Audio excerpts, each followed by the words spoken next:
సంఘ విద్రోహ శక్తులు విశాఖ మీద కన్నేశాయని ప్రజలు అప్రమత్తంగా ఉండాలని హెచ్చరించారు ఏపీ సీఎం. భవిష్యత్ అంతా ఎలక్ట్రానిక్ హార్డ్వేర్ తయారీ రంగాలదేనని, అందులో విశాఖ అగ్రస్థానంలో ఉంటుందన్నారు. ఢిల్లీలోని జేఎన్యూ గొడవలపై విశాఖ వేదికపై హాట్ కామెంట్స్ చేశారు కేంద్ర మంత్రి వెంకయ్య నాయుడు.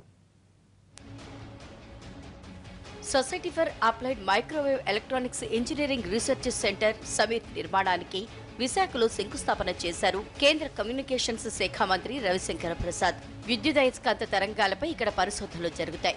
విశాఖకు ఉన్న ప్రాధాన్యత వల్లే ఈ సంస్థను ఇక్కడ ఏర్పాటు చేస్తున్నామని ప్రభుత్వం చెబుతోంది. రాష్ట్ర అభివృద్ధి విశాఖకు ఇస్తున్న ప్రాధాన్యాన్ని వివరిస్తూనే స్థానికులు అప్రమత్తంగా ఉండాలని హెచ్చరించారు సీఎం చంద్రబాబు.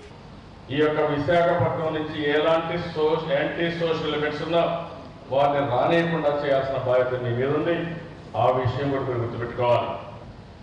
అటు కేంద్రం ఇటు రాష్ట్రం రాత్రి పగలని ఆలోచించేది ఏ విధంగా డెవలప్మెంట్ చేయాలి, రోజుకు ఒక ప్రాజెక్ట్ ఎట్టి తేవాలి, యువతకు ఉపాధి ఎట్టి కల్పించాలని మేము ఆలోచిస్తామంటే, అపోజిషన్ పార్టీస్ మాత్రం ఏ విధంగా అభివృద్ధిని అడ్డుకోవాలి, ఏ విధంగా ప్రజల్ని మభ్యపెట్టాలి, లేకుంటే ప్రజల్ని ఏ విధంగా రెచ్చగొట్టాలనే ఆలోచన వీళ్ళు చేసే పరిస్థితికి వస్తున్నారు.